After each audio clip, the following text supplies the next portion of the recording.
Forward from the book Occult Theocracy by Edith Starr Miller. This book makes no claim to literary merit. It is simply a work of research and documentation, giving evidence and facts which I trust will help the reader in drawing his own conclusions. In the course of my researches as an international political investigator into the causes of social unrest, I have probed the depth of infamy which now surrounds not ours only, but also the next generation, whose right to lead a decent life should be as good as was ours.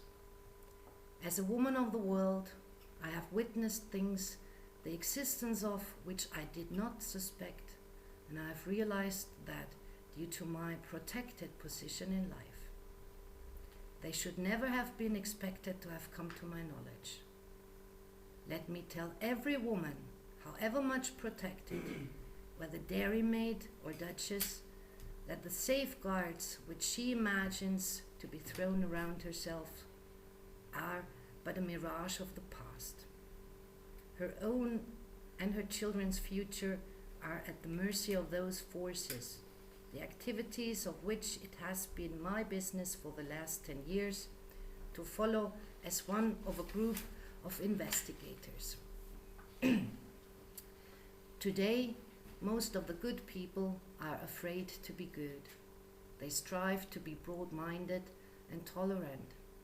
It is fashionable to be tolerant, but mostly tolerant of evil.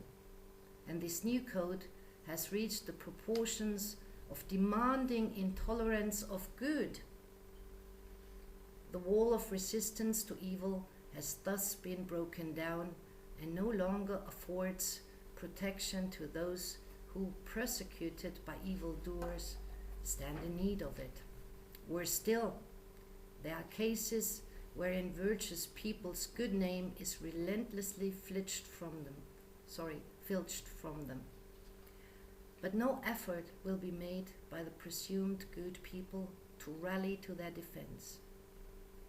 Happy are they if they themselves can discover the cause of their ruin, material or moral, either partial or total.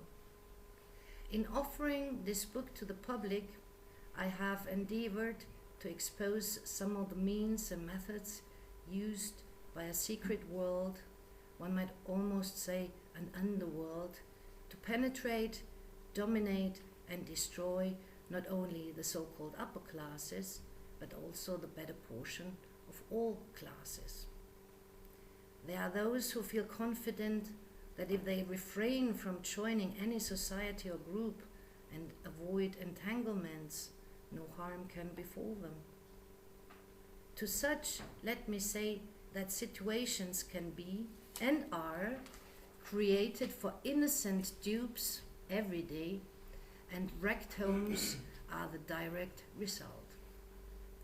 Neither fortune nor a blameless life led, as it were, in an island of strict virtue in the midst of a tumultuous sea of evil spells security. Irrefutable evidence of a particular example of underworld tyranny has come into my possession. The victim's guilt was her reluctance to step from virtue into the mire of evil which surrounded her. Moreover, she was intolerant of evil and sought to oppose and destroy it. The case of her persecution at the hands of her foes is complete.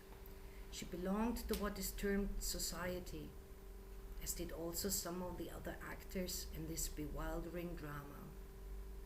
The world, social, financial, legal, and shall we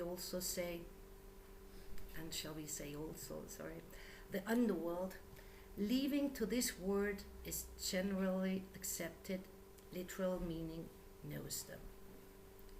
So many Jekylls and Hydes stalk about unsuspected amongst our midst. From such an example, I have been led to the conclusion that, among others, 3 factors can help one from being completely destroyed by the combined forces of that underworld. A flawless life, independent means, and real friends, all three of which must be backed by a fearless determination to fight evil on all points of the Masonic compass. In these days, when apparently vice triumphs and virtue must be penalized, it may be well for all of us to fight the undertow by which our children may be dragged under and must of necessity perish. Vice rings and secret societies form but one vortex into which youth is drawn and destroyed, whilst the good people, because of their ignorance, look on helplessly in despair. It is for their instruction that this book has been written. Its compilation has taken several years, and had it not been for the generous efforts of one of my friends, Madame Duchess, and of several other persons, I would never have been able to complete the task which I set out to accomplish. What must concern us all now is the protection of decency, or, in other words, equal rights, for such as are not vice adepts. This book is not complete. It will never be complete, but for the present it must remain as a study of the root conditions which have led to present-day subversive upheavals and the overthrow of the principles of Christian civilization.